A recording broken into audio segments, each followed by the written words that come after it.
പാർലമെന്റിന്റെ വർഷകാല സമ്മേളനത്തിന്റെ അവസാന ദിനത്തിലും പ്രതിപക്ഷ പ്രതിഷേധം. പ്രധാനമന്ത്രി നരേന്ദ്രമോദിയും ആഭ്യന്തരമന്ത്രി അമിത്ഷായും സഭയിലെത്തിയിട്ടും പ്രതിപക്ഷം പ്രതിഷേധം തുടർന്ന സാഹചര്യത്തിൽ വന്ദേമാതരം ആലപിച്ച് ലോക്സഭ പിരിഞ്ഞു. ഖനന നിയമ ഭേദഗതി ബിൽ പാസാക്കി രാജ്യസഭയും പിരിഞ്ഞു. പ്രതിപക്ഷം ബഹളം വെച്ചതോടെ ലോക്സഭാ നടപടികൾ പൂർത്തിയാക്കി പിരിയുകയായിരുന്നു. സഭയ്ക്ക് പുറത്ത് ഭരണപക്ഷവും പ്രതിപക്ഷവും മുദ്രാവാക്യം വിളികളുമായി നേർക്കുനേർ വന്നിരുന്നു. കുരങ്ങിന്റെ രൂപവുമായി എത്തിയായിരുന്നു പ്രതിപക്ഷ പ്രതിഷേധം.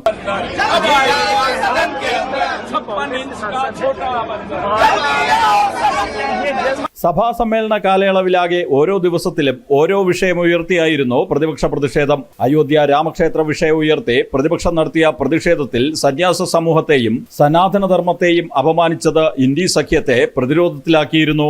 നീറ്റ് വിഷയത്തിൽ തുടങ്ങിയ പ്രതിപക്ഷ പ്രതിഷേധം ആഭ്യന്തരമന്ത്രി അമിത്ഷാ സഭയിലെത്തണമെന്ന ആവശ്യത്തിലെത്തിയിരുന്നു. ജാർഖണ്ഡിലെ വിദ്യാർത്ഥി പ്രക്ഷോഭം ഉയർത്തിക്കാട്ടി ഭരണപക്ഷം രംഗത്ത് വന്നത് പ്രതിപക്ഷത്തിന്റെ ഇരട്ടത്താപ്പ് തുറന്നുകാട്ടി.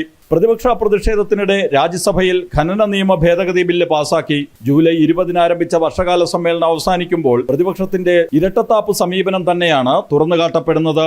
ജനം, ഡൽഹി.